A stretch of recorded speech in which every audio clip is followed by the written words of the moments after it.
ఓం సాయిరామ్ శ్రీమాత్రే నమః. అమ్మ బిడ్డలందరికీ నమస్కారం ఫ్రెండ్స్. ఎలా ఉన్నారండి? ఏం చేస్తున్నారు? అమ్మ దయ వలన మనందరము సుఖంగా సంతోషంగా ఉండాలని మనస్ఫూర్తిగా అమ్మవారిని కోరుకుంటూ, అమ్మవారి యొక్క ఆశీస్సులు మనందరిపైన ఎప్పుడూ ఉండాలని మనస్ఫూర్తిగా అమ్మని వేడుకుంటూ ఈరోజు వీడియో మొదలు పెడుతూ ఉన్నాను. ఇక ఈరోజు వీడియోలో అమ్మవారి సందేశం ఏంటి అంటే కనుక, బిడ్డ నువ్వు అతిగా ఆలోచిస్తున్నావు కదూ, నీ ఆలోచనలకు తగినటువంటి సమాధానం ఈరోజు దుర్గమ్మను చెప్పబోతున్నాను అని అంటున్నారు. అమ్మవారి సందేశంలో ఉన్నటువంటి అర్థం తప్పకుండా తెలుసుకుందామండి. అంతకంటే మన ఛానల్ మొదటిసారిగా చూస్తూ ఉంటే కనుక సబ్స్క్రైబ్ చేసుకుని, వీడియో మీకు నచ్చితే లైక్ ఇచ్చి సపోర్ట్ చేయడం మాత్రం మర్చిపోవద్దండి. ముందుగా అమ్మ ఎన్నో సమస్యలు ఇబ్బందులతో ఉన్న మాకు ఒక్కొక్క సమస్యను మాకు పరిష్కారం చూపిస్తూ ఈ సందేశాల ద్వారా మాకు అమ్మవారి అనుగ్రహం అనేది కలుగుతుంది అక్క. నిజంగా మీరు ఎంతో పరిష్కార మార్గం అనేది అమ్మవారి రూపంలో మాకు తెలియచేస్తూ ఉన్నారు. మీకు వేల వేల ధన్యవాదాలు అని చెప్తూ ఉన్నారు. థ్యాంక్స్ అండి.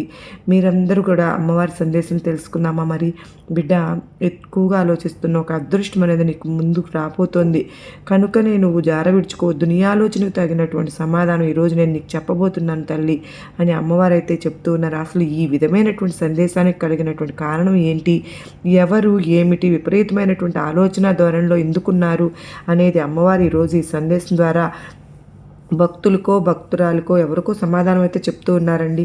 మీ మనసులో ఒక బలమైనటువంటి కోరిక ఉంది కదూ, ఆ కోరిక నెరవేరుతుందా లేదా అనే దాని గురించి ఎక్కువగా ఆశపడుతూ ఉన్నారు కదూ, అలాగే దాని గురించి విపరీతమైనటువంటి ఆలోచనలో ఉన్నావు బిడ్డ. నీ కోరిక తీర్చమని నా దగ్గర ప్రతిరోజు కూడా ప్రార్థిస్తూ ఉన్నావు కదా. అయితే జాగ్రత్తగా వినమ్మా. నేను ప్రతిరోజు కూడా నీ ప్రార్థనలను, నీ పూజలను అన్నింటినీ కూడా స్వీకరిస్తున్నాను. నీ కోరికను కూడా వింటూనే ఉన్నాను. నువ్వు పడేటటువంటి బాధ ఏంటో నేను అర్థం చేసుకోగలుగుతున్నాను. అయితే తప్పకుండా అతి త్వరలోనే నీ కోరిక అనేది నెరవేరుస్తాను. అయితే ఒకటి మాత్రం గుర్తుంచుకో తల్లి, నీ మనసులో ఉన్నటువంటి బాధను మాత్రం ప్రతిరోజు కూడా నాతో పంచుకుంటూ చెప్పుకుంటూ ఉన్నావు కదూ. ఏంటి దుర్గమ్మ, నా కోరిక ఎప్పుడు తీరుస్తావు తల్లి? ఈరోజు రేపు అని ప్రతిరోజు కూడా చెప్తూనే ఉన్నారు, కానీ రోజులను దాటేస్తూ ఉన్నారు. నా కోరిక మాత్రం అసలు తీరడమే లేదు అని చెప్పి బాధపడుతున్నావు కదా. నా కోరికలు, కష్టాలు, సమస్యలు మాత్రం అలాగే ఉండిపోతూ ఉన్నాయి దుర్గమ్మ అని నన్ను ప్రశ్నిస్తూ ఉంటున్నావు. నీకు ఆ స్వతంత్రం ఉందమ్మా, నేను కాదనడం లేదు. నా దగ్గర కాకపోతే మరి ఎవరి దగ్గర అడుగుతావు? నీ దుర్గమ్మను ఏదైనా అడగాల్సినటువంటి హక్కు నీకు మాత్రమే ఉంది. అది తీర్చాల్సినటువంటి బాధ్యత కూడా నాపైనే మాత్రమే ఉన్నది. నా బాధ్యతను నేను ఎప్పుడు కూడా మరచిపోను తల్లి. నీ కోరికలు తప్పకుండా నేను నెరవేరుస్తాను. అయితే నువ్వు మదన పడిపోతూ ఆలోచిస్తూ మాత్రం ఉండవద్దు. ఈరోజు నువ్వు అడిగే ప్రశ్నలన్నింటికి కూడా జవాబునైతే నేను ఇవ్వబోతున్నాను. మంచి వరాన్ని నీకు ప్రసాదించబోతున్నాను. జాగ్రత్తగా నేను చెప్పే మాటలను విను. నువ్వు ఆశపడి నా దగ్గర ప్రార్థించినటువంటి ప్రతి ఒక్కటి కూడా నేను సందేహం లేకుండా అన్నీ తీరుస్తాను. తప్పకుండా నువ్వు అడిగినటువంటివి అన్నీ కూడా అందిస్తాను. నువ్వు మాత్రం ఆలోచించవద్దు. అలాగే ఇలా ఆలోచిస్తూ ఉండడం వల్ల సమయం గడిచిపోతుంది, కానీ నువ్వు చేసేటటువంటి పని వల్ల నువ్వు చేసేటటువంటి పనిలో మాత్రం ఏమీ మార్పు రాదు.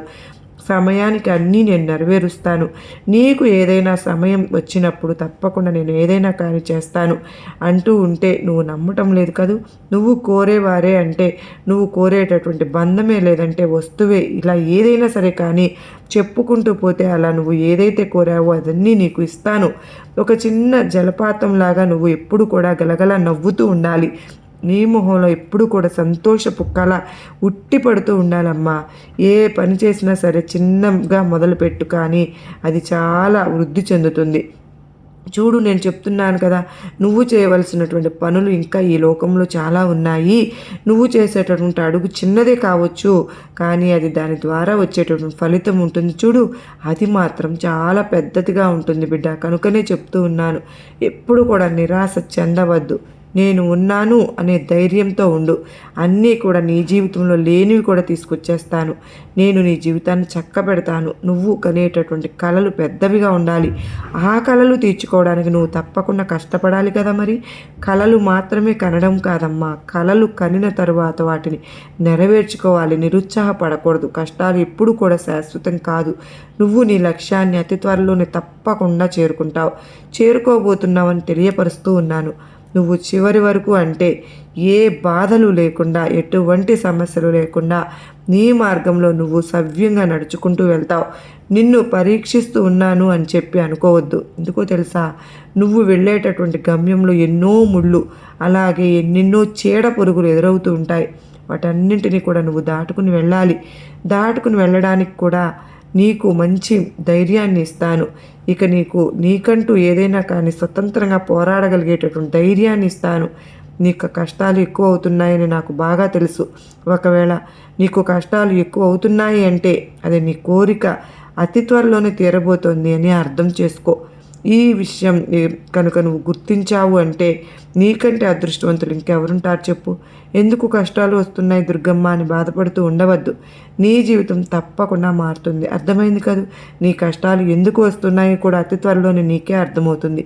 నీ కోరికలు నెరవేరబోతున్నాయి, అలాగే నీకు మంచి రోజులు రాబోతున్నాయని అర్థం చేసుకో. నీ లక్ష్యం కోసం నువ్వు మరి ఇంకా ఎక్కువగా కష్టపడుతూ ఉండు. అప్పుడే త్వరగా నువ్వు నీ లక్ష్యాన్ని చేరుకోగలుగుతావు. నీ కోరిక నెరవేర్చుకోగలుగుతావు కనుక అర్థమవుతుంది కదూ. అందుకే నీకు చెప్తూ ఉన్నాను, నువ్వు ఆశపడినటువంటి ప్రతి ఒక్కటి కూడా నీ దగ్గరకు నేను చేరుస్తాను. అలాగే నువ్వు నన్ను అడిగావు కదా, ప్రతి ఒక్కటి కూడా నీకు నేను ఇస్తాను. ఇవ్వనని చెప్పడం లేదు. అయితే దానికంటూ ఒక సమయం అనేది రావాలిగా. కనుక ఇన్ని రోజుల నుండి కూడా ఎదురు చూస్తూ ఉన్నాను. మరి ఇలాంటి సమయంలో వెనకడుగు వేస్తూ ఉంటే ఎలా?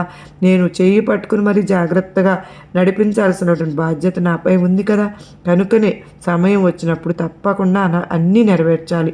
ఎన్నో రోజులుగా చివరికి మంచి రోజులు రాబోతున్నాయి నీకు. ఇన్ని సమయంలో నువ్వు ఆలోచిస్తూ ఉన్నావు. ఏదైనా సరే కానీ చేయాలనుకుంటే చేసేయి.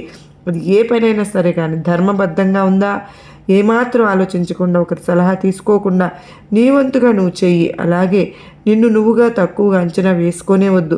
ఎవరి మీదో నమ్మకం పెట్టుకుని ఉండవద్దు. నీ బలం నీకు గొప్ప అంచనా వేసుకుంటూ నువ్వు గనక ఆ దారిలో వెళ్ళావు అంటే ఎప్పుడు కూడా నువ్వు విజయం సాధిస్తావు.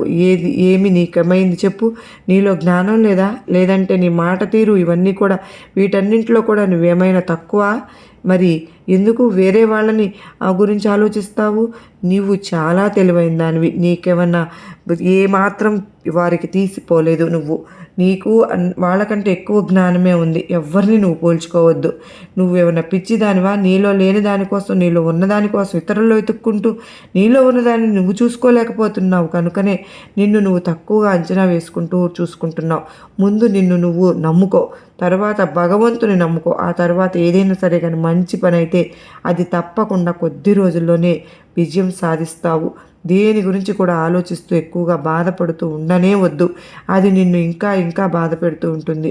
ఆలోచనలు అనేవి ఎప్పుడు కూడా మనల్ని ముందుకు నడిపించవు. కనుక ఆశయం అనేది ఎప్పుడు కూడా మనల్ని ముందుకు తీసుకువెళ్తుంది. నీలో ఆశయం ఆశ పెరిగే కొద్దీ జీవితంపై మరిన్ని ఎక్కువగా ఆశలు చిగురుస్తూ ఉంటాయి. కనుక పెద్ద మార్గం ఒకటి చూపించబోతున్నాను నీకు. అది ఒక మంచి అవకాశం కూడా. అతి త్వరలోనే నీ తలుపు తడుతుంది. కాస్త సమయం పడుతుంది, కానీ ఈ మాత్రం దానికే నువ్వు ఎక్కువగా బాధనైతే పడవద్దు. శ్రద్ధ సబూరితో ఉన్నావుగా. శ్రమ మాత్రం చేయాలి, ఫలితాన్ని మాత్రం వెంటనే పొందాలి అని చెప్పి అస్సలు ఆశించకూడదు. ఒక విషయం చెప్తాను, బాగా గుర్తుపెట్టుకో. చూడు, గెలుపు ఎంత ఆలస్యమైతే దాని నుండి వచ్చేటటువంటి ప్రతిఫలం కూడా అంత ఎక్కువగా ఉంటుంది. అది శాశ్వతంగా నీ దగ్గర ఉండిపోతుంది. దానిలో ఉన్నటువంటి మాధుర్యం కూడా ఎక్కువగా తీయగా ఉంటుంది. నువ్వు చాలా పెద్ద విజయాన్ని సాధించబోతున్నావు. అందుకే కాస్త సమయం పడుతుందని చెప్తున్నాను. అంతేగాని ఇంకేమీ లేదు. నీ కోరిక తీరకుండా ఉండడానికి ఏమీ లేదు. ఆ కోరిక వల్ల వచ్చేటటువంటి ప్రతిఫలం అనేది చాలా చాలా గొప్పదిగా ఉండబోతుంది. అది చాలా ఎక్కువగా నీకు దక్కబోతుంది. నువ్వు ఆనందంగా ఉండబోతున్నావు. ఇక నువ్వు దేని గురించి ఆలోచించాల్సిన పని లేదు. నేనున్నాను అని చెప్పి నమ్ము. నేను ఉన్నానని చెప్పి అన్ని విషయాలు ఎందుకు పరిపూర్ణంగా విశ్వాసం ఉంచు. కేవలం నీకు అప్పగించిన తర్వాత పని అదేమిటో తెలుసా? నువ్వు నీ పనిని సమగ్రవంతంగా నమ్ముకుని నీ పనిని ధర్మబద్ధంగా చేసుకుంటూ వెళ్ళడమే. నువ్వు నా దగ్గర ఒక చిన్న విత్తనం లాంటి కోరిక చెప్పావు. దానిని పెంచి పెద్ద చేయడం నా బాధ్యత. అది మహావృక్షంలాగా చేసి నీకు ఇస్తాను. కొంత సమయం అయితే తప్పకుండా పడుతుంది. కనుక ఈలోపు ధైర్యంగా ఉండు. కుంభవర్షం లాంటి గొప్ప అదృష్టాన్ని నీకు అతి త్వరలోనే కురిపిస్తాను. ఇది నీ దుర్గమ్మ వాక్కుగా గుర్తుపెట్టుకో. అలాగే అసలు ఎప్పుడు కూడా దుర్గమ్మ మాట తప్పిందే లేదని గుర్తుపెట్టుకో. కనుక ఈ విషయాన్ని మాత్రం మరీ మరీ గుర్తుపెట్టుకున్నాము అంటే స్వచ్ఛమైనటువంటి బంగారం లాంటి మనసమ్మ నీది. కనుకనే నీ బంగారమైనటువంటి మనసు అంటే ఈ దుర్గమ్మకు ఎంతో ఇష్టం. నీ కోరిక కూడా చాలా చాలా గొప్పదే. నాకు తెలుసు నీ సంకల్పం, నీ కోరిక అన్నీ కూడా అతి త్వరలోనే నెరవేరుతాయి. నీ కష్టాలు తప్పిపోతాయి. సంతోషంగా ఆనందంతో చిరునవ్వుతో ఉంటావని నీ దుర్గమ్మ నీ నుంచి కోరుకుంటున్నాను. నా ఆశీర్వాదములు ఇస్తున్నాను బిడ్డ అని అత్యద్భుతమైనటువంటి సందేశం అమ్మవారు మనకు సందేశం రూపంలో ఇచ్చారు కదా ఫ్రెండ్స్. మరి ఈ సందేశం మనకు ఎంతో గొప్ప నమ్మకాన్ని, ధైర్యాన్ని కలిగించింది కదూ, నచ్చింది కదూ. నచ్చింది అనుకున్న ప్రతి ఒక్కరూ కూడా ఈ వీడియోకి అయితే చిన్న లైక్ ఇచ్చి నాకు సపోర్ట్ చేయండి. అలాగే మొదటిసారిగా ఎవరైనా చూస్తూ ఉండి సబ్స్క్రైబ్ చేసుకుని నాకు మీ సపోర్ట్ని అందిస్తారని ఆశపడుతున్నాను. నిజంగా మీరు ఇచ్చిన ఈ సపోర్ట్ వల్లనే అమ్మవారి సందేశాలు ఇలా అందరికీ కూడా వెళ్ళగలుగుతున్నాయి. మీరు ప్రతి ఒక్కరికి కూడా షేర్ చేయండి. అమ్మ బిడ్డలు ఎవరైనా సరే నిరాశ నిస్పృహల్లో ఉంటే వారందరికీ కూడా అమ్మ సందేశం అనేది కనెక్ట్ అవుతుంది. వాళ్ళు కూడా దిక్కు తోచని స్థితిలో ఆలోచనలో ఉన్నా కూడా ఒక్క నిమిషం విన్నా కూడా సమాధానం అనేది వాళ్ళకి దొరికే తీరుతుంది. ఎప్పుడు కూడా అమ్మవారి సందేశాలు 10 మందికి చేరాలన్న ఉద్దేశంతో మనం చేస్తూ ఉన్నాం. మీరందరూ నాకు సపోర్ట్గా ఉంటారని ఆశిస్తూ సర్వేజన సుఖినో భవంతు.